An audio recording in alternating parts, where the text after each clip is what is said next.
નમસ્કાર દર્શક મિત્રો, એડી ન્યૂઝમાં આપનું હાર્દિક સ્વાગત છે। હું છું આપની સાથે આરડી વાઘેલા। જોઈએ આજના મહત્વના સમાચાર। તાપી જિલ્લાના સોનગઢ નગરપાલિકા દ્વારા સ્નેહમ જયંતિ મુખ્યમંત્રી શહેરી વિકાસ યોજના અંતર્ગત સોનગઢના દેવજીપુરા ખાતે ₹5,58,00,000થી વધુના ખર્ચે બનવા જઈ રહેલ સ્વિમિંગ પુલનું ખાતમુહૂર્ત કરાયું। 172 નીચેના ધારાસભ્ય ડોક્ટર જયરામભાઈ ગામિત દ્વારા કરવામાં આવતા નગરની વર્ષો જૂની માંગણીને બુધવારે ખાતમુહૂર્ત થતાં નગરમાં ખુશીની લહેર જોવા મળી હતી।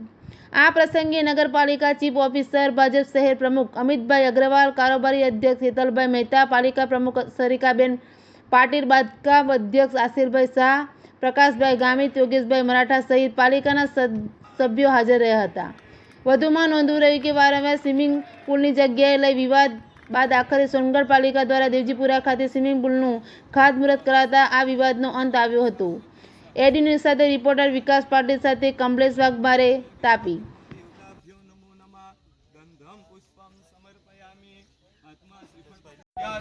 विवाहे च प्रवेशे निर्गमे तथा संग्रामे संकटे सेव विघ्न तस्य न जायते। भगवान गणेश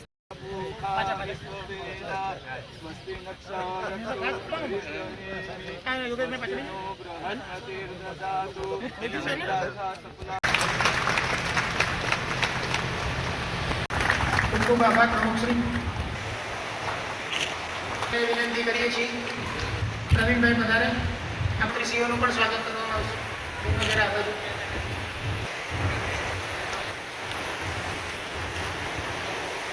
મંચ ઉપર ઉપસ્થિત તમામ હાલના બાંધકામ અધ્યક્ષશ્રી આપણા આશીષભાઈનું સ્વાગત। જે તે સમયે જે કારોબારી અધ્યક્ષશ્રી મહામંત્રી શ્રીઓ વિમલભાઈ રાજપૂત સાહેબ, અધ્યક્ષ અજયભાઈ તથા અહીં પધારેલા 172 વિજય વિધાનસભાના ધારાસભ્ય આદરણીય ડૉક્ટર જયરામભાઈ ગામિત સાહેબ, એમનો આજરોજ હું સોનગઢ નગરપાલિકા તરફથી સોનગઢ નગરપાલિકા દ્વારા આજરોજ આશરે 5,58,00,000ના ખર્ચે અત્યાધુનિક સ્વિમિંગ પુલના ખાતમુહૂર્તમાં ડૉક્ટર જયરામભાઈ ગામિત સાહેબ ઉપસ્થિત રહ્યા છે। એમના હસ્તે આજે ખાતમુહૂર્ત કરવામાં આવ્યું છે।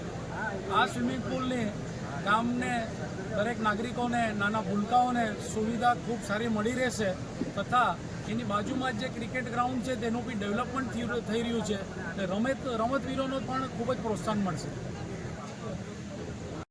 આજરોજ સોનગઢ નગરપાલિકા દ્વારા મુખ્યમંત્રી શહેરી વિકાસ યોજના અંતર્ગત ₹5,58,58,000 સ્વિમિંગ પુલનું ખાતમુહૂર્ત થયું છે, જેમાં આપણા 172 નીચેના લોકલાડીના ધારાસભ્ય શ્રી ડૉક્ટર જયરામભાઈ ગામિત ઉપસ્થિત રહ્યા હતા। સાથે સાથે સંગઠનના હોદ્દેદારશ્રીઓ, નગરપાલિકાના પ્રમુખ શ્રી સારિકાબેન, કારોબારી અધ્યક્ષ શ્રી હેતલભાઈ મહેતા, ઉપપ્રમુખ શ્રી પ્રકાશભાઈ, સંગઠનના હોદ્દેદારશ્રીઓ, નગરપાલિકાના કોર્પોરેટરશ્રીઓ, વિવિધ સમિતિના અધ્યક્ષશ્રીઓ, બધા ગામના અગ્રણીશ્રીઓ બધા ઉપસ્થિત રહ્યા હતા। આ સ્વિમિંગ પુલ છેલ્લા 2012થી બનવાનું કાર્ય ચાલુ હતું, પણ કોઈને કોઈ કારણસર બન્યું ન હતું અને છેલ્લા 2 વર્ષ પહેલાં આનું અમે મહેસૂલમાં જઈને એનું મંજૂરી લઈ આવ્યા હતા અને આજે એ સપનું સાકાર થવા જઈ રહ્યું છે અને આજે આનું ખાતમુહૂર્ત થઈ ગયું છે। આપનો પરિચય? મારું નામ પ્રકાશભાઈ રાજુભાઈ ગામિત, સોનગઢ નગરપાલિકા ઉપપ્રમુખ। આજે સ્વિમિંગ પુલ બનવા જઈ રહ્યો છે, તેનાથી શું ફાયદા થશે આપણાને? સૌથી પહેલાં તો આ સ્વિમિંગ પુલ બનવા જઈ રહ્યો છે એ આજનો સોનગઢ માટે એક ઐતિહાસિક દિવસ છે। એના ફાયદા હું તમને ગણાવું। સૌથી પહેલાં સમસ્યા એવી હતી કે સોનગઢની અંદર સ્વિમિંગ પુલ ન હોવાથી સોનગઢના લોકોએ વ્યારા સુધી જવું પડતું હતું। પહેલાં તો સમયની બચત થશે અને સોનગઢમાં સ્વિમિંગ પુલ બનવાથી લોકોને ટ્રાવેલિંગ કરવામાં પણ ઓછું થશે અને એના ફાયદા સ્વિમિંગ પુલ કરવાથી હેલ્થ માટે ખૂબ સારું છે। આનાથી